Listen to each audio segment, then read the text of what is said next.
Salut! Dans cette vidéo, je vais vous présenter l'outil Record de Radio Assist. Cet outil permet de réaliser différents enregistrements directement dans le logiciel. Nous verrons aussi plus en détail la fonctionnalité Loopback. Pour y accéder, il suffit d'ouvrir l'onglet Record dans la barre d'outils de Radio Assist. Comme dans les autres modules, on retrouve d'abord une barre d'options avec un bouton enregistrer, un bouton supprimer pour effacer l'enregistrement chargé dans la piste et un bouton nouvel enregistrement. Les trois boutons suivants seront présentés dans d'autres vidéos. Passons à la partie principale, la piste d'enregistrement.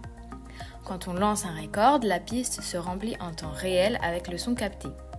Sous la piste, on retrouve une échelle pour zoomer ou dézoomer, les flèches jaunes pour ajuster la hauteur du spectre et un compteur indiquant la position de la tête de lecture.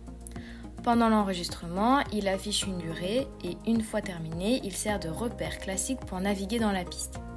Et enfin, à droite, une échelle permet de régler la vitesse de lecture. Un peu plus bas, on a les commandes enregistrer, pause relancer, stop et le bouton marqueur.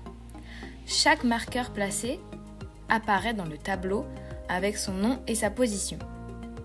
Vous trouverez aussi un bouton très pratique pour écouter en direct ce qui est enregistré. Par exemple, avec un micro et un casque, vous pouvez suivre en temps réel la captation. Les boutons Play, Stop et Navigation entre les marqueurs deviennent disponibles après une pause ou un arrêt de l'enregistrement.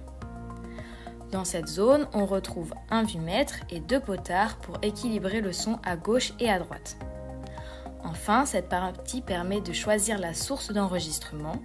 Les deux principales sont l'entrée mic pour enregistrer la voix depuis un micro paramétré ou l'entrée loopback pour capter ce qui est joué directement sur l'ordinateur. Actuellement, je joue un son depuis mon ordinateur et l'outil enregistre celui-ci et non pas ma voix.